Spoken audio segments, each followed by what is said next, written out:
बिस्मिल्लाहिर्रहमानिर्रहीम।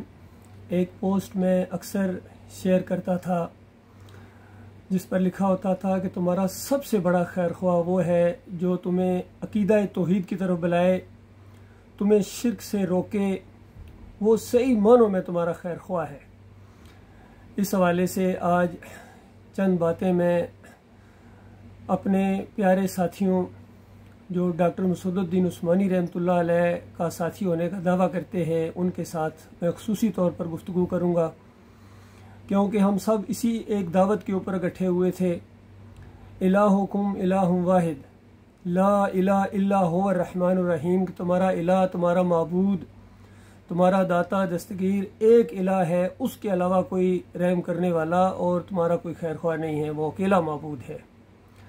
इस हवाले से सबसे पहले मैं अपने भाइयों को इस चीज़ का एहसास दिलाना चाहता हूँ कि वाकई ऐसे लोग, जो भी ऐसे लोग हों जो आपको ईमान खालस की तरफ रहनुमाई करें, ईमान की वजह से आपसे मोहब्बत करें, जो दुनिया के वक्ती रौनकों से हटाकर अल्लाह की याद, आखिरत की फ़िक्र और जन्नत की तलब की तरफ बुलाते हैं, वो सबसे बड़ी नेमत है तुम्हारे लिए। ये अल्फाज दिल को छू लेने वाले हैं और इसी वजह से मुझे डॉक्टर मसूदुद्दीन उस्मानी रहमतुल्लाह अलैह और उनके असली साथियों से बहुत ही मोहब्बत है अल्लाह के लिए। और जो इस दावत के रास्ते में रुकावट हैं या रोड़े अटकाएं, उनसे फिर मेरा कोई ताल्लुक नहीं है, चाहे वो कोई हो। तो ये डॉक्टर साहब के बारे में आप सब जानते हैं कि डॉक्टर साहब ने अपनी ज़िंदगी इसी मकसद के लिए वक्फ़ की थी। पूरी ज़िंदगी को इन्होंने तौहीद की तरफ बुलाने, शिर्क का रद्द करने, तागूतों की निशानदेही करने, बातिल नज़रियात का रद्द करने और दिलों को अल्लाह से जोड़ने की जदोजहद में यही वो काम करते रहे, जिसको कुरान इस अंदाज में बयान करता है, वमन आसनु कौलन मिम्मन दआ इलल्लाह व अमिल सालिहन व क़ाल इन्ननी मिनल मुस्लिमीन। उससे अच्छी बात, उससे हसीन बात किसकी होगी जो अल्लाह की तरफ बुलाए और ख़ुद भी यानी मोमन हो, नेक अमाल करे और हाँ के पुकारे कहे कि मेरा किसी फ़िरके से, किसी मसलक से कोई ताल्लुक़ नहीं है, मैं सिर्फ मुस्लिम हूँ, अल्लाह का फरमाबरदार हूँ। मेरी ये मोहब्बत डॉक्टर उस्मानी रहमतुल्लाह अलैह से असल में इनके मिशन और पैगाम से मोहब्बत है, क्योंकि मैंने तो डॉक्टर साहब को यानी उस तरीके से मैं ज़्यादा उनको देख भी नहीं पाया, उनके साथ रहने का भी ज़्यादा मौका नहीं मिला। उनका तो पैगाम मेरे तक पहुंचा था, उनका लिटरेचर मेरे तक पहुंचा था, उनकी तकरीर मेरे तक पहुंची थी और पहली नज़र के बाद ही, पहली तकरीर, पहले बयान के साथ ही मैं ढेर हो गया था और बिल्कुल दिल की गहराई के अंदर ये दावत उतर गई और मैंने पूरा इरादा कर लिया कि अपनी बाकी ज़िंदगी जो है इसी मिशन को आगे बढ़ाने में इंशाअल्लाह मैं सर दर्द की बाजी लगा दूंगा, आखिरी हद तक जाऊंगा, चाहे मेरे करीबी लोग मेरे से जुदा हो जाए, चाहे बड़े से बड़ा रैंक जिसकी शुरू में यानी सुहाने ख्वाब भी थे, बड़ी बड़ी चीज़ें थीं सारी, बिल्कुल उनकी कोई अहमियत मेरे नज़दीक नहीं रही। आर्जी दुनिया बिल्कुल हकीर करके मेरे मालिक ने मुझे दिखाई और जन्नत की नेमतों को अल्लाह ताला ने और आखिरत की बहारों को और आखिरत की कामयाबी को मालिक ने मेरे लिए ऐसा हसीन बना दिया कि उसकी याद हर रोज़ बढ़ती चली जा रही है। तो ये मामला है मेरे प्यारे भाइयों। तो अल्लाह ताला से दुआ है कि अल्लाह ताला हर उस शख्स को महबूब रखे जो रज़ाए इलाही के इस मिशन को ज़िंदा रखे, यानी इस दावत को कायम व दायम रखे, इस ईमान की शम्मा को बुझने न दे। इन्हीं लोगों के बारे में डॉक्टर साहब भी कहा करते थे और मैं भी कहता हूँ कि यही मेरे असली भाई हैं, यही मेरे असली साथी हैं, यही मेरे असली दोस्त हैं। अल्लाह ताला इस ईमान की दोस्ती को कायम व दायम रखे और मालिक हमेशा के लिए जो मालिक ने खुशियाँ रखी हुई हैं वहाँ असली दोस्तियाँ कायम रहेंगी, ये ईमान और तकवा की बुनियाद के ऊपर। बाकी सारी ये रिश्तेदारियाँ, सारी दोस्तियाँ दुनिया के हद तक जो हैं ये ख़त्म हो जाएंगी। तो मेरे प्यारे भाइयों, इस ईमान की बात को समझने की कोशिश करो। आज मैं अपने उन भाइयों से भी मुखातब हूँ जो एक प्रोग्राम के तहत हमारी मस्जिद चक्री वकीला में गुजरखान की तहसील के अंदर जो ईमान खालिस की बुनियाद के ऊपर मैंने अपनी ज़मीन के ऊपर अपने पैसों से, हमने किसी से कोई चंदा नहीं लिया जिनके अकायद ख़राब हैं, हालांकि बड़े बड़े लोगों ने देने की भी कोशिश की, लेकिन हमने कहा नहीं भाई हमें तुम्हारा ईमान चाहिए, ईमान खालिस करोगे तो तुम्हारा 1 रुपया भी हमारे लिए बड़ा कीमती है, लेकिन अगर ईमान की तरफ तुम आने के लिए तैयार नहीं हो तो तुम्हारे लाखों करोड़ों भी हमारे लिए कचरे का ढेर हैं। तो आज वहाँ एक बेहतरीन मस्जिद तौहीद चक्री वकीला में कायम है और चंद दिन बाद वहाँ एक प्रोग्राम होने वाला है। वहाँ हमारे भाई आएंगे, उन सब से भी मैं मुखातब हूँ। मुझे बहुत खुशी हुई है कि ये इस तरह प्रोग्राम ये बहुत महीनों बाद हो रहा है। इसमें जल्दी होना चाहिए, ज़्यादा प्रोग्राम होने चाहिए। बड़े शहरों में भी दूसरों में भी प्रोग्राम इसी तरीके से रखो और जहाँ साथियों की तरबियत हो वहाँ दावत इल्लाह का प्रोग्राम लाजमी होना चाहिए कि साथी इकट्ठे हों। और ये जो बाहर निकल कर चौकों में बाज़ारों में दावत इल्लाह की जाती है, अगर ये ना की जाए तो फिर बहुत कीमती वक्त और बहुत कीमती मौका आपने ज़ाया कर दिया। मैं अपने भाइयों से ये उम्मीद रखूँगा और उनको एक भूला सबक भी याद दिलाना चाहता हूँ, क्योंकि सारे डॉक्टर उस्मानी रहमतुल्लाह अलैह का साथी होने का दावा करते हैं और मुझे भी आपसे मोहब्बत इसी वजह से है, ईमान खालिस की वजह से। जितने भी ये हैं लोग, जितने भी जो डॉक्टर उस्मानी रहमतुल्लाह अलैह का लिटरेचर प्रिंट करवाते हैं, छापते हैं, इसको तकसीम करते हैं और शिर्क की मोटी मोटी जितनी बातें हैं इसका रद्द करते हैं, तौहीद की तरफ दावत देते हैं, अल्लाह से मोहब्बत रखते हैं और जिनसे अल्लाह मोहब्बत रखता है। मैं हमेशा यही दुआ करता हूँ कि या अल्लाह इन सारे ग्रुपों के अंदर जो भी तेरे मुखलिस हैं, जो तेरे से सच्ची मोहब्बत करते हैं और तू भी उनसे मोहब्बत करता है, या अल्लाह उनका रुख मेरी तरफ और मेरा रुख उनकी तरफ कर दे और हम आपस में मोहब्बत के साथ एक मजबूती के साथ इस दावत को आगे लेके चलें ताकि दुनिया का ये जो रंग है, मुशरकाना रंग है, ये ईमान के अंदर बदली हो जाए। तो ये डॉक्टर साहब का एक किताबचा भी है, भूला सबक जिसका नाम है, जिसको हमने अपने हबलुल्लाह के अंदर भी दोबारा प्रिंट करवाया है और इंशाअल्लाह आइंदा भी ये सिलसिला जारी रहेगा। हबलुल्लाह रसाले निकल रहे हैं अल्हम्दुलिल्लाह। पहला रसाला ये निकला था, ये वाला रसाला, उसके बाद हमने ये रसाला दूसरा निकाला और फिर उसके बाद ये तीसरा रसाला। अब इंशाअल्लाह ये सिलसिला आगे चलता रहेगा, जब तक हम जिंदा हैं ये दावत आगे बढ़ती चली जाएगी और इंशाअल्लाह ऐसे मुखलिस और बासलाहियत लोग हमारे साथी बनेंगे जो इंशाअल्लाह इस मिशन को और आगे लेकर बढ़ेंगे। तो ये भूला सबक मैं आपके सामने ज़रा पढ़ के सुनाऊंगा, जितना भी इसका हिस्सा पढ़ के सुनाया गया इस मुख्तसर वक्त में। डॉक्टर साहब लिखते हैं कि काश ये हसीन सुबह, रोशन दिन और सुहानी रातें हमेशा बाकी रहती और इन सबक अंदाम बहारों का कारवां खजां की भारी ज़रब से बचकर निकल पाता। अफसोस इस दिन पर जब ज़मीन का पेट सब कुछ हड़प कर जाएगा, कुछ भी बाकी ना छोड़ेगा, उसके बाद क्या होगा। असली मसला तो ये है और इंसानियत की इसलाह और अंजाम कार को सबसे पहले दुनिया के सामने लाया गया है। फिर कुछ खुश नसीब चौंके और गौर फिक्र पर मजबूर हुए रहे सरमस्त बावले, तो इन पर कुछ भी असर न हुआ, वो अपनी धुन में बढ़ते ही चले गए। खोल कर बताया गया कि दायमी सुकून और सरमदी ऐश व आराम के तालब हो तो उसका हक पहचानो जिसने ये वजूद बख्शा है, ज़मीन व आसमान, चांद और सूरज को खिदमत में लगा दिया है। जिंदगी का हर शोबा, इसका हर लम्हा इसकी मेहरबानियों के असरात से सरशार और इसकी रहमतों की बारिश से तर है। इसको अपना अकेला एक मालिक मानकर इसके बंदे और गुलाम बन जाओ और दूसरों की गुलामी के सारे कलावे गर्दनों से उतार फेंको, पैरों में पड़ी सारी बेड़ियां काट डालो। वो तरीका अपनाओ, वो रास्ता इख्तियार करो जो इसकी तरफ से इसका नबी सल्लल्लाहु अलैहि वसल्लम तुम्हारी रहनुमाई के लिए पेश करता है और अल्लाह की किताब की इस पर शहादत लाता है। होशियार किया गया कि कामयाबी और नाकामी के मौजूदा म्यार असली म्यार नहीं, कामयाबी का दिन आज नहीं, कामयाबी का दिन तो आने वाला है।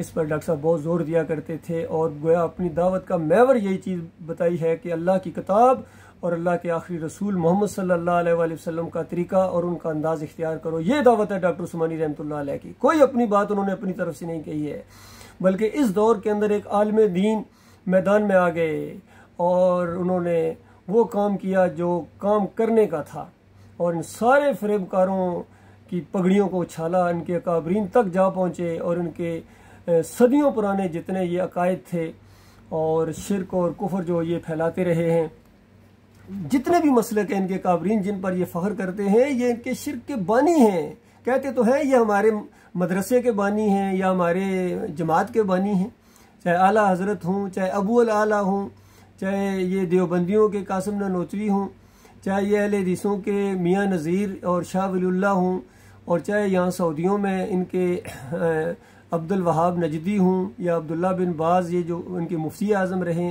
इन सब के अकीदों के अंदर खराबी को डॉक्टर साहब ने बिल्कुल वाज़े तौर पर बयान किया और लिख दिया। और सूफियों का तो वो पोस्टमार्टम किया कि सारे जितने ये खुदाई के दावेदार थे और जो सरों के ऊपर नाच रहे हैं, तो बताया कि ये अल्लाह की दरगाह से रांदे थे। तो इस अंदाज से डॉक्टर साहब ने ये तौहीद की दावत उठाई है। इस दौर के अंदर एक आलिम दीन ने ये अंदाज इख्तियार किया है, तो देखो किस तरह तब्दीली आई है।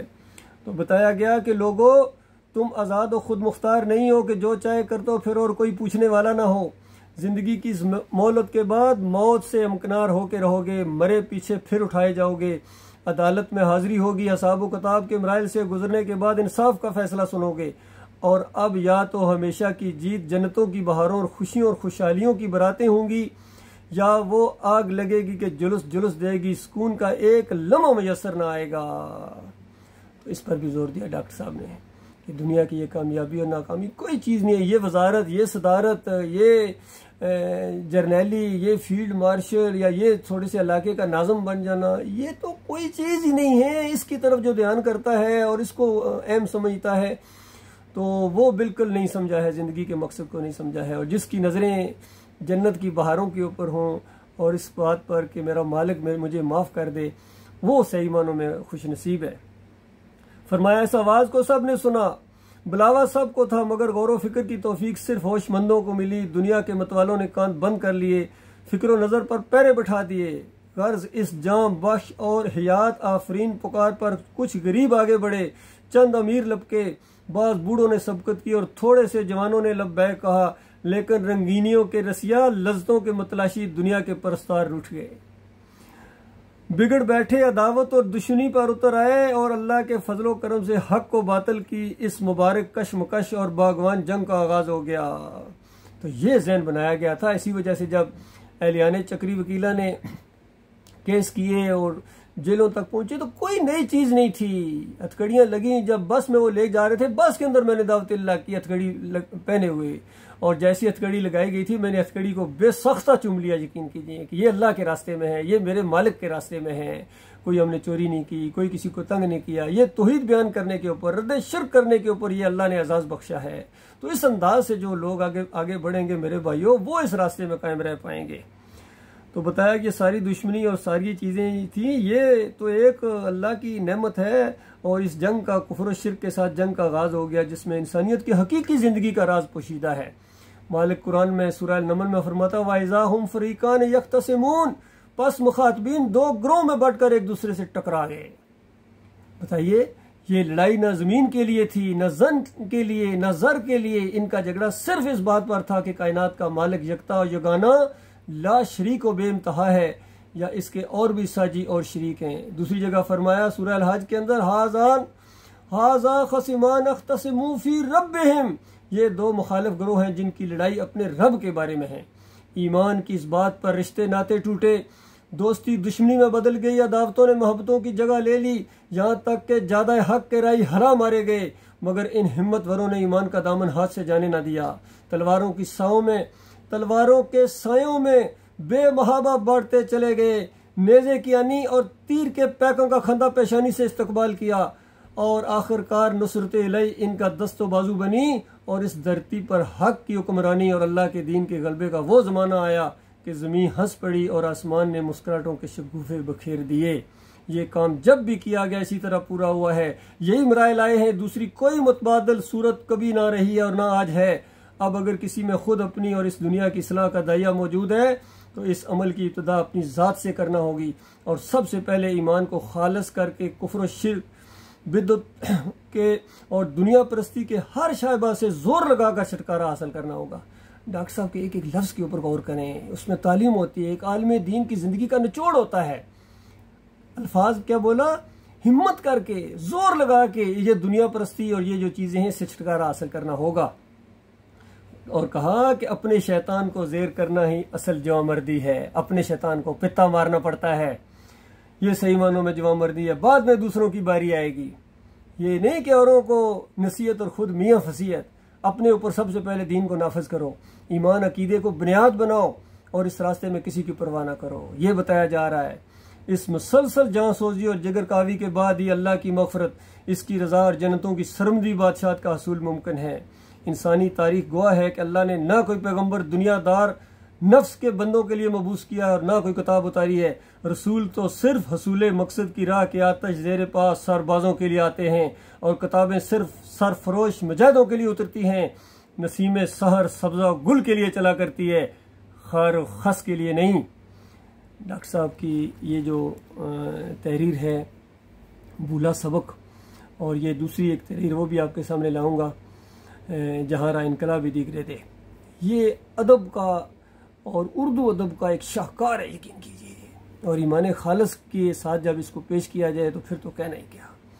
तो ये बात है मेरे प्यारे भाइयों, जहाँ जहाँ तक ये आवाज़ पहुँचे, मुझे आपसे बड़ी मोहब्बत है और आप हीरे हैं इस दुनिया में बिखरे हुए इन कंकरों के अंदर। आपको अल्लाह ताला ने छाटा है और इस दीन का काम इसी तरीके से करना है। बेहतरीन रहनुमाई आपके पास मौजूद है और ये बेहतरीन मौका अल्लाह ताला ने आपको दिया है। इस मौके से पूरा फ़ायदा उठाओ, ख़ासकर तरबीती प्रोग्राम से यहाँ आए हो, अपना वक्त भी लगाया है, माल भी लगाया है, जान भी लगाई है। यहाँ से कुछ ना कुछ सीख के जाओ। कोई ये ना समझे कि मैं यहाँ दूर बैठा हूँ। हमारे साथी जहाँ भी हैं, एक अदारा है, यकीन कीजिए, एक यूनिवर्सिटी है, और वहाँ उस इर्द गिर्द के माहौल के अंदर जो दीन की बात है, खालिस दीन की बात, अमली नमूना जब आप पेश करेंगे तो फिर दूसरों के ऊपर हुज्जत तमाम होगी। और यहाँ बहरीन में तो अल्हम्दुलिल्लाह बहुत मौका मिला है। ऐसे ऐसे लोगों से रब्ते हुए हैं जो मैं शायद पाकिस्तान में होता तो ऐसे लोगों से रब्ते नहीं कर सकता था। पूरी दुनिया के लोग यहाँ मौजूद हैं, ख़ासकर इंडिया के लोग हैं, बांग्लादेश के लोग हैं, और नेपाल के हैं, मिस्र के बहुत ज़्यादा हैं। सारे के सारे जितने यहाँ जिनसे बातचीत होती है, और फिर पाकिस्तान के हर इलाके का आदमी यहाँ मौजूद है। ऐसी ऐसी जगह जहाँ मैं पाकिस्तान में होते हुए भी वहाँ नहीं जा सकता था, यहाँ वो लोग मिले हैं, उन तक दावत पहुँची है और उन्होंने साथ देने का वायदा किया है। वो अपने इलाके में प्रोग्राम भी रखवाना चाहते हैं। इंशाल्लाह जब कभी मैं जाऊँगा वहाँ उनके इलाके में ज़रूर वहाँ विज़िट करूँगा। बल्कि कुछ लोग यहाँ से अपना काम जब ख़त्म करके, जॉब ख़त्म करके गए, उन्होंने भी रब्ता लिया है और कहा कि हमारे इलाके में आप ज़रूर आइएगा। तो ये एक बेहतरीन मौका है दावत देने का। और ख़ासकर ये जो दावत तेज़ी के साथ फैल रही है, ये सोशल मीडिया की वजह से। ये अब जो जदीद टेक्नोलॉजी ने ऐसे अंदाज में ये चीज़ें सामने, जो पहले कभी किसी ने सोचा भी नहीं था। एक वक्त तो वो था कि कोई सोच भी नहीं सकता था कि आवाज़ को रिकॉर्ड करके महफूज किया जा सकता है। फिर वो टेक्नोलॉजी आई, लोग हैरान रह गए। और शुरू में कुछ लोगों ने, मौलवी नुमा जो किस्म के लोग हैं, उन्होंने इसकी मुखालफत भी की, ताकि लाउड स्पीकर के ऊपर भी मुखालफत करते थे। तो बाद में उन्होंने ही लाउड स्पीकर को इस्तेमाल करना शुरू कर दिया। और फिर ये ऑडियोज़ के बाद अब वीडियोज़ की टेक्नोलॉजी है, इसको भी बहुत ही ज़्यादा अहमियत हासिल है।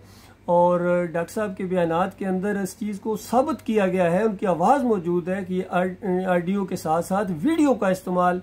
और ये जो टीवी के ऊपर अगर ये प्रोग्राम आए अल्लाह की तौहीद के, ईमान खालिस के, तो ये बिल्कुल जायज़ हैं। इसमें किसी किस्म का कोई शोबा नहीं होना चाहिए। और जो हदीसें आई हैं, हुर्मत आई है तस्वीर बनाने की, वो मुसव्वरों के लिए है। और उस दौर में जो चीज़ें हाथ से बनाई जाती थी, वो मखसूस किस्म के लोग होते थे जो ये काम करते। हर आदमी ये काम नहीं कर सकता। और ये जो वीडियोज़ हैं, ये तस्वीर के ज़ुमरे में नहीं आते हैं। ये डॉक्टर साहब ने इसके ऊपर फतवा दिया है। और अगर हमारे ये जो भाई अब चक्री वकीला की मस्जिद में गठे हुए हैं, ये बेशक अपने जो नाज़िम कमाल खान साहब, उनसे पूछ लें। ये कमाल खान साहब की बात है, शायद वो खुद ना कह सकें, लेकिन मैं आपको कह रहा हूँ, उनसे तस्दीक करा लीजिएगा। कमाल खान साहब कहते थे कि अरशद साहब, मैं समझता हूँ कि मेरा और आपका और डॉक्टर उस्मानी रहमतुल्लाह अलैह का एक मौक़िफ़ है। और ये जो वीडियो का इस्तेमाल है, ये जदीद टेक्नोलॉजी, ये बिल्कुल जायज़ है। लेकिन मसला ये है कि अभी कुछ लोगों की समझ में नहीं आ रहा है। जब इनको समझ में आ जाएगा तो उस वक्त आप इसको शुरू कीजिएगा। गौर कीजिए इस बात के ऊपर। और साथ ही ये कहते थे कि मेरी ये तहकीक है, ये कमाल खान साहब की तहकीक है। कहते हैं मैंने पुराने लोगों से पूछा है, सारे के सारे जो पुराने लोग हैं वो कहते थे कि डॉक्टर साहब इन वीडियोस को पसंद करते थे और चाहते थे वो कि इसके ज़रिए तौहीद की दावत फैले, ये चाहते थे। लेकिन कहते हैं अभी चूँकि कुछ लोग ये मामला इस तरीके से करते हैं, तो इनकी वजह से अगर आप ना करें तो यहाँ असल में इख्तलाफ हुआ था और मैं इस चीज़ का इंतज़ार नहीं कर सकता। इस जदीद टेक्नोलॉजी को पीछे हम नहीं कर सकते हैं, और चूँकि ये दुनिया बड़ी तेज़ी के साथ आगे जा रही है और वक्त बड़ी तेज़ी के साथ आगे जा रहा है, लिहाजा कोई भी नाज़म हो, कोई उसका अगर ऐसा राय हो या ऐसा हुक्म हो जो अल्लाह के दीन के मुताबिक ना हो बल्कि उसके रास्ते में रुकावट बन रहा हो, तो उसको नहीं माना जाएगा। ये अल्लाह की किताब हमें कहती है। अल्लाह की किताब में ये चीज़ बताई गई है, अतीउल्लाह व अतीउर रसूल व उलुल अम्र मिनकुम फ़इन तनाज़अतुम फ़ी शैइन फ़रुद्दू इलल्लाह व रसूल, कि अल्लाह और अल्लाह के रसूल की अताअत जो है बेचूं चरा करनी पड़ेगी, इख्तलाफ मुमकिन नहीं है। और जो नाज़म बनाए जाएँ तुम्हारे अंदर से, उनके साथ इख्तलाफ हो सकता है, और अगर इख्तलाफ हो जाए तो उसको ये नहीं कि नाज़म अपने इक़्तिदार के उस ताकत को इस्तेमाल करते हुए कहे कि नहीं जो मैं कह रहा हूँ तुम्हें मानना पड़ेगा। ये डॉक्टर मसूदुद्दीन उस्मानी रहमतुल्लाह अलैह के अल्फाज हैं। इस आयत की तशरीह और तफसीर में डॉक्टर साहब कहते हैं कि नाज़म को नहीं चाहिए कि अपने इक़्तिदार का जो नशा चढ़ा होता है उसके ऊपर उसको इस्तेमाल करे, बल्कि अल्लाह और अल्लाह के रसूल की तरफ इसको फेरे, और फिर क़यामत तक के लिए हुक्म है। तो अल्लाह की किताब हमें ये चीज़ बयान करती है। और ये जो वीडियोस का इस्तेमाल है ये तो हदीस में हो ही नहीं सकता, क्योंकि उस दौर में तो इस चीज़ का तसव्वुर भी नहीं था। ये 1400 साल बाद, ये 1500 साल बाद ये टेक्नोलॉजी, जदीद टेक्नोलॉजी सामने आई है, तो इसका इत्तेहाद करना पड़ेगा कि आज के दौर के अंदर इसका इस्तेमाल जायज़ है या नाजायज़ है। दो बातें। तो अब कोई चीज़ इख्तलाफ अगर हो जाए तो आज के दौर में किससे पूछोगे बताओ? तो ऐसे आलिम दीन से पूछा जो जिस पर हम सबका इतफाक है। कोई और अगर होता तो कुछ कह सकते थे, हाँ भाई हम इनकी बात नहीं मानते हैं। तो डॉक्टर उस्मानी रहमतुल्लाह अलैह के ऊपर तो सबको इतफाक है, इसमें तो कोई इख्तलाफ नहीं है। जब डॉक्टर उस्मानी रहमतुल्लाह अलैह से पूछा गया तो उन्होंने कहा कि वीडियो का इस्तेमाल और टीवी का इस्तेमाल ईमान और इस्लाम के लिए, मैं अल्फाज भी वही बोल रहा हूँ, इसमें तब्दीली कोई नहीं है, ये अल्फाज ईमान और इस्लाम के लिए इसका इस्तेमाल बिल्कुल जायज़ है। तो जायज़ चीज़ की मुखालफत करना या उसके रास्ते में रोड़े, और ख़ास कर वो भी जब तौहीद का मामला हो, ईमान का मामला हो, इसको फैलाने की बात हो रही है। कोई शादी ब्याहों के वीडियोस की बात नहीं हो रही है, ये ईमान और इस्लाम के लिए। तो इसमें जो इस चीज़ को जायज़ समझते हैं वो डॉक्टर साहब के असली साथी हैं। बाकी जो नाजायज़ कहना शुरू कर दें या हराम कहना शुरू कर दें, वो जितने मर्जी कहें कि हम डॉक्टर उस्मानी रहमतुल्लाह अलैह के असली साथी हैं, इनका मौक़िफ़ फिर वो सही नहीं है। हाँ, उनका ये कहना फिर बेईमानी हो जाता है। कभी कहते हैं कि हाँ डॉक्टर साहब आज अगर आ जाए तो मैं उनको कायल कर लूँगा। ये बड़ी बात है, ये बड़ी अजीब बात है। ये रास्ता अगर खोल दिया जाए तो फिर तो सारी बातें, फिर तो कारी खलील रहमान साहब कहते हैं आज अगर डॉक्टर साहब आ जाए तो मैं उनको कायल कर लूँगा कि सजदा यूसुफ अलैहिस्सलाम को हुआ है। आरिफ साहब के बेटे वो अहमदाबाद वाले कहते हैं आज अगर डॉक्टर उस्मानी साहब आ जाएं तो मैं कायल कर लूँगा कि अहमद बिन अम्बल पर फतवा गलत लगा था। बताइए, तो ये इनकी कोई औकात नहीं है, इनकी कोई बात की अहमियत नहीं है। तो लिहाजा बहरहाल ये अपनी अपनी सोच की बात है, अपनी अपनी समझ और अपनी अपनी नीयत की बात है। सबसे बड़ी बात ये है। तो इस चीज़ को मैंने आगे बढ़ाया है अल्हम्दुलिल्लाह, और इससे बहुत ज़्यादा फ़ायदा हासिल हो रहा है। बाकी जितने ऑडियोज़ के साथ बयानात जारी कर रहे हैं लोग, मैं भी कर रहा हूँ। मैं तो तकरीबन 80% ऑडियोज़ के ज़रिए, 20% वीडियोज़ के ज़रिए हैं। और जो हमारे दूसरे साथी हैं, दूसरे ग्रुप हैं, उनके प्रोग्राम भी हो रहे हैं आगे पीछे। सब तक मेरा यही पैगाम है। ये जो आज मैं रिकॉर्ड कर रहा हूँ सब मेरे भाई हैं। जिसके भी अकीदे के अंदर शिरक नहीं है वो मेरा भाई है। बाकी अमली कोताहियाँ हैं भाइयों के अंदर, अल्लाह ताला उनको माफ़ करे। मेरी दुआएँ हैं उनके साथ, और हर गुनाह माफ़ हो जाएगा सिवाय शिरक के। तो ये जो मोहम्मद हनीफ लोगों के ग्रुप है या लांडी वाला ग्रुप है, इनके अंदर तो शिरक आ गया, ये बड़ा मसला हुआ है। सजदा ताज़ीमी का शिरक इनके अंदर आ गया है, और इन्होंने ये कहना शुरू कर दिया है, फैलाना शुरू कर दिया है कि पूरे ख़ानदाने याकूब अलैहिस्सलाम ने यूसुफ अलैहिस्सलाम के सामने सजदा रेज़ी की। अंदाज़ा लगाइए, ये बहुत बड़ी बात है। पहले हब्लुल्लाह के अंदर यही लिखा गया था कि ये लुग़वी मानों में है, और रहा वो मारूफ सजदा जिस तरह घुटने टेके जाते हैं, ये तो हर शरीयत के अंदर नाजायज़, हराम, खारिज अज़ इम्कान है, ये लिखा गया था। लेकिन मोहम्मद हनीफ साहब के दिमाग के अंदर पता नहीं क्या आ गया, और उन्होंने इसको जो पहले खारिज अज़ इम्कान था उसको ऐन ईमान कह के फिर नज़म के डंडे से उसको मनवाया, और जो ना माने उसको बागी और इंतशारी कहना शुरू कर दिया। ये नहीं होना चाहिए था कि अल्लाह के मुखलिस बंदे को आप बागी और इंतशारी कहें, तो इसका आपके खिलाफ ये मामला चला जाएगा। क़यामत के दिन जब फैसला सुनोगे तो बड़ी परेशानी होगी आपको ऐसे लोगों को। लिहाजा जिसका दिल करे वो बनाए, और हर बंदा वैसे भी नहीं बनाता है, हर बंदे के पास ऐसे वसाइल भी नहीं होते हैं, चंद लोग होते हैं। तो जो बना रहे हैं अल्लाह की रज़ा के लिए बना रहे हैं, और अल्लाह से बड़ी उम्मीदें हैं, बहुत बड़ा सदका जारिया है ये इंशाअल्लाह मेरे लिए और मेरी नस्लों के लिए। और आखिर में मैं तमाम साथियों को सलाम फिर पेश करता हूँ, और जहाँ जहाँ जाओ यहाँ से सीख के जाओ मस्जिद तौहीद चक्री वकीला से, इसको फैलाओ। फिर ये तरबीती मामला होता है, ये नहीं कि बस तरबियत खेलते रहेंगे जिस तरह पहले खेलते रहे। तरबीती प्रोग्राम का मतलब ये है कि यहाँ से सीखो और फिर अपने अपने इलाके में जाके, महल्ले में जाके दावत अल्लाह करो, कलमे की दावत दो, चौकों में खड़े हो जाओ, बसों में वापसी पर जाके अल्लाह की दावत दो, तौहीद की दावत दो, ईमान खालिस की दावत दो, रद्द शिर्क करो, खुल के दावत दो अल्लाह के बंदो। कोई भी तुम्हारा बाल फीका नहीं कर सकता है, और ये सही मानों में जहाद कबीर है इस दौर के अंदर। अल्लाह ताला हम सबको ईमान खालिस के ऊपर जम जाने की, इसी की खातिर जीने और इसी की खातिर मरने की तौफीक अता फरमाए। वक़ूलु क़ौली हाज़ा अस्तग़फिरुल्लाह ली व लकुम व लिस्साइरिल मुस्लिमीन।